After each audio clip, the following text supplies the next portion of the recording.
going to get some shears and harvest that basil. I'm actually out here harvesting late season harvest of cucumbers. See, now this is a perfect example of me doing too much within the season, because this here, girls and boys, is one cucumber plant. One. In fact, this one right there. And so all of those vines came from that one Boys and Girls plant.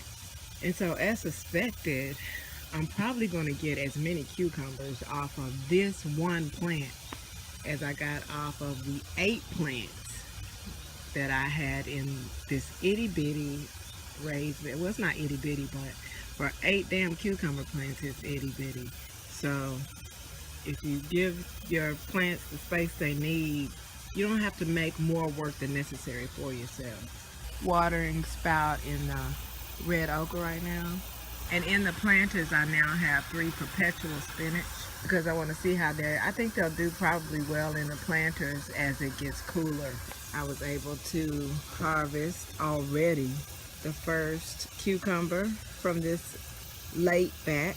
And I'm picking it probably a little bit early, but I've come to learn that it is ideal to pick them early, hence them being called mini white cucumbers and not slightly yellowing, so that means it's getting overripe and you should have been picked and ate this sweet bad boy cucumber. This is the perfect size at which to pick these.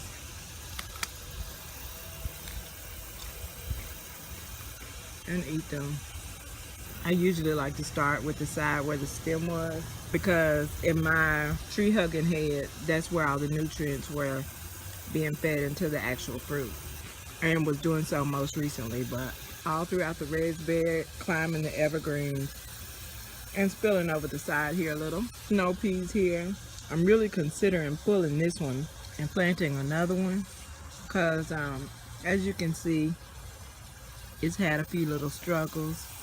The one behind it, however, is doing well, but it also had its own struggles. See back there? And it's doing okay, so I might just leave it. Here's my late season patio tomatoes. Probably not going to get anything from them. These are the 2 moringa trees that finally came up. And if you know moringa like I know, once it gets kicked off, you might get 6 inches every day. So, but I just transplanted them. Hopefully they'll survive deep into the fall.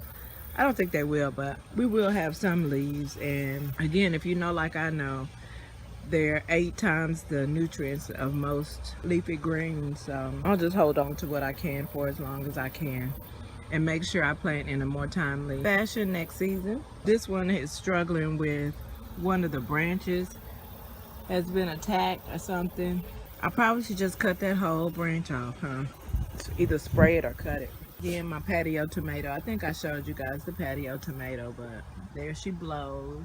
Meyer lemon, Cutie's mandarin. It would be a very nice surprise if that thing gave me fruit next year. Orange bell pepper. One of the plants I had to take off that completely because it about broke off. Red bell pepper is doing okay. It kept getting chopped down by what I now presume are, I thought it was an animal, because it just looks bitten off at the stem, but the fruit's not eaten. They like chomping on the stem, but not the fruit. I saw someone else's plant get ravished, and it was actually tomato hornworm, so I hope that's not the case. Either way, I've let go of these in my soul, not because they aren't great to grow and they won't be a great addition to my vegetable garden, but because of the simplicity of going to the grocery store, getting a handful, cutting them, freezing them, and then having them to use for the winter. It's pretty hard to screw up peppers. There's my apple mint. Maybe have some cilantro in the middle. That's one thing that was a fail all year long, y'all. Actually, all my herbs. The only 2 that did come up were the opal basil and pineapple sage. Everything else was a fail, including my own planted onions. The onions I have now are walking onions that Mr. grabbed for me. The lemon verbena doing what it does. These collard greens have absolutely no damage. Y'all see how big it is? No damage.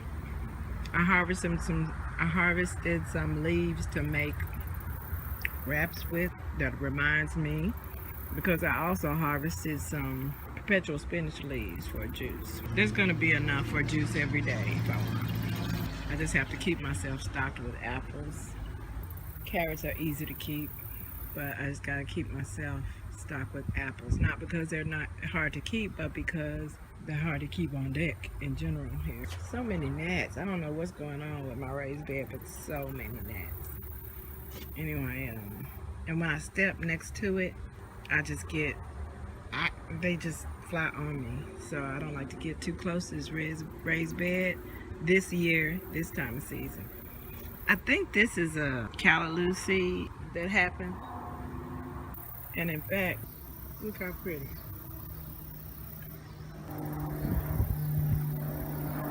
Other than the occasional gnat landing on them, absolutely no damage. Same with perpetual spinach. It's weird. You can step right up next to the raised bed and the flies will land on you and sit there. But if you step like a foot away from the raised bed and, you know, just wipe them off of yourself, the gnats off, they're gone.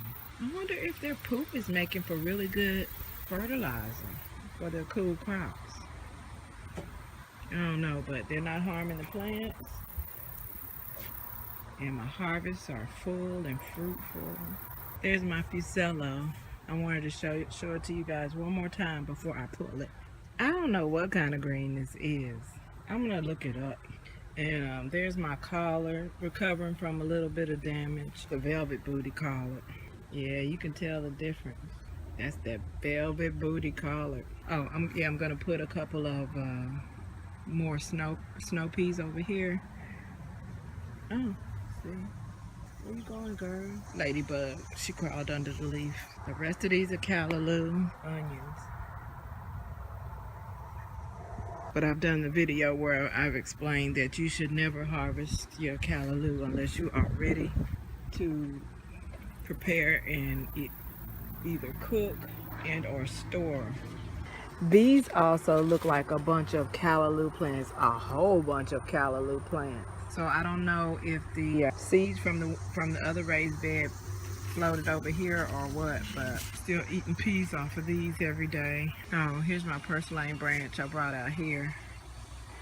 I still have a very, very, very full one in the front. I always forget about those gnats, but they remind me. So yeah, I planted a couple more pea plants. Hopefully they'll climb this cage in place of what the cucumbers were doing. But between me and you, it might not work because I did not.